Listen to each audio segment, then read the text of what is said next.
asalaamaaleykum mbokk yi tey la alxames benn pan ci rabiul awal muy weeru gàmmu di ñetteelu weer ci atum junni ak ñeenti téeméer ak ñeent fukk ak juróom benn ci gàddaay yonent bi sallallahu alayhi wa sallam dëppoo juróomi fan ci weeru septembre ci atum ñaari junni ak ñaar fukk ak ñeent. benn pan bokkul ci lim yu fàtt yi lim bu rafet la kon tey ci alxames ji rafet na li ñu ci gën a taamu mooy ku ca daloo. alxames ju nekk sunna la ci ku ko man mu woor ko. ñaanuk bés bi yow yàlla maa ngi lay ñaan nga musal ma ci notug bor ak notug noon ak ndokkuk noon yi. allahumma inni a'uudu bika min galabati dayni wa galabati al-aduwi wa shamaatati al-a'daa. allahumma inni a'uudu bika min galabati dayni wa galabati al-aduwi wa shamaatati al-a'daa.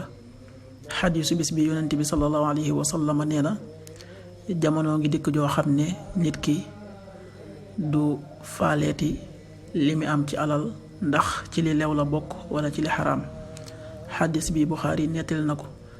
qaala rasulullahi sallallahu alayhi wa sallam yati ala nnaasi zamaanun laa yubaali almaru ala ma axada minhu am min alxalaali am min alxaraam.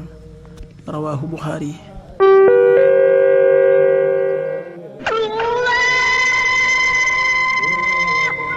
waxtu julli yi suba waxtu dana tàbbi 5h41 juróomi waxtu yu tegal ñeent fukki simili ak benn. tisbaar 13h33 benn waxtu yu tegal fanweeri simili ak ñett. takkusaan 16h33 ñeenti waxtu yu tegal fanweeri simili ak ñett. timis 19h18 juróom-ñaari waxtu yu tegal fukki simili ak juróom-ñett. gee 20h29 juróom-ñetti waxtu yu tegal ñaar fukki simili ak juróom-ñeent. loolu mooy waxtu julli yi ci Touba ak li ko wër. bu fekkee nekkoo Touba soo ko féetee penku ñaar fukk ak juróom-ñaari kilomètre ju ne wàññil benn simili.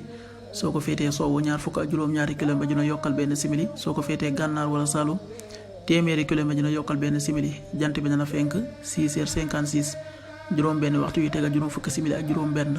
di so 19h14 juróom ñaari waxtu yu tegal fukki simili ak ñeent. yàlla na nu yàlla nangul te nangul leen amin